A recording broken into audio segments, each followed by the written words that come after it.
À Léon Werth. Je demande pardon aux enfants d'avoir dédié ce livre à une grande personne.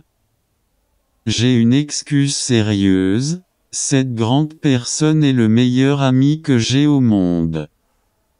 J'ai une autre excuse, cette grande personne peut tout comprendre, même les livres pour enfants. J'ai une troisième excuse, cette grande personne habite la France où elle a faim et froid. Elle a bien besoin d'être consolée. Si toutes ces excuses ne suffisent pas, je veux bien dédier ce livre à l'enfant qu'a été autrefois cette grande personne. Toutes les grandes personnes ont d'abord été des enfants. Mais peu d'entre elles s'en souviennent, je corrige donc ma dédicace. À Léon Werth quand il était petit garçon.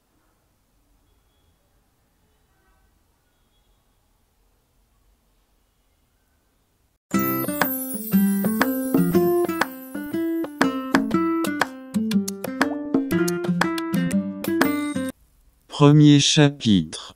Lorsque j'avais 6 ans j'ai vu, une fois, une magnifique image, dans un livre sur la forêt vierge qui s'appelait Histoire vécue.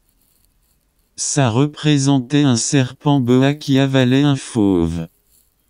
Voilà la copie du dessin. On disait dans le livre, les serpents boa avalent leur proie tout entière, sans la mâcher.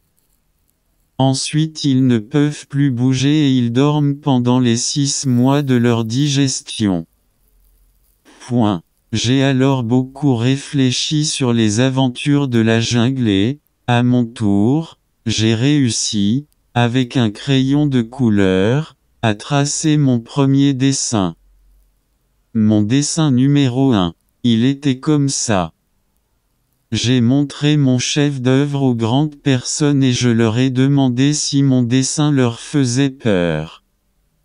Elles m'ont répondu, pourquoi un chapeau ferait-il peur? Point. Mon dessin ne représentait pas un chapeau. Il représentait un serpent boa qui digérait un éléphant. J'ai alors dessiné l'intérieur du serpent boa, afin que les grandes personnes puissent en comprendre. Elles ont toujours besoin d'explications. Mon dessin numéro 2 était comme ça. Les grandes personnes m'ont conseillé de laisser de côté les dessins de serpents boas ouverts ou fermés, et de m'intéresser plutôt à la géographie, à l'histoire, au calcul et à la grammaire. C'est ainsi que j'ai abandonné, à l'âge de 6 ans, une magnifique carrière de peintre. J'avais été découragé par l'insuccès de mon dessin numéro 1 et de mon dessin numéro 2. Les grandes personnes ne comprennent jamais rien toutes seules, et c'est fatigant, pour les enfants, de toujours et toujours leur donner des explications. J'ai donc dû choisir un autre métier et j'ai appris à piloter des avions. J'ai volé un peu partout dans le monde. Et la géographie, c'est exact, m'a beaucoup servi.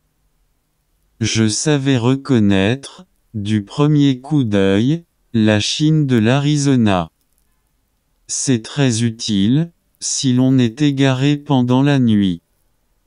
J'ai ainsi eu, au cours de ma vie, des tas de contacts avec des tas de gens sérieux. J'ai beaucoup vécu chez les grandes personnes.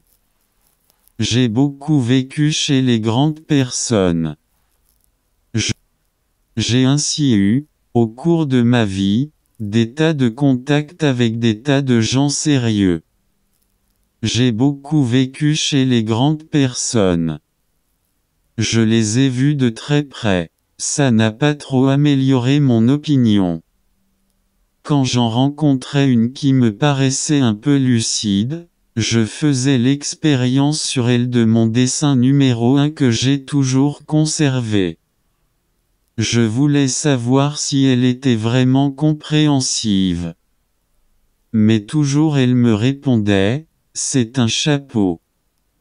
Alors je ne lui parlais ni de serpent boa, ni de forêt vierge, ni d'étoiles. Je me mettais à sa portée. Je lui parlais de bridge, de golf, de politique et de cravate. Et la grande personne était bien contente de connaître un homme aussi raisonnable.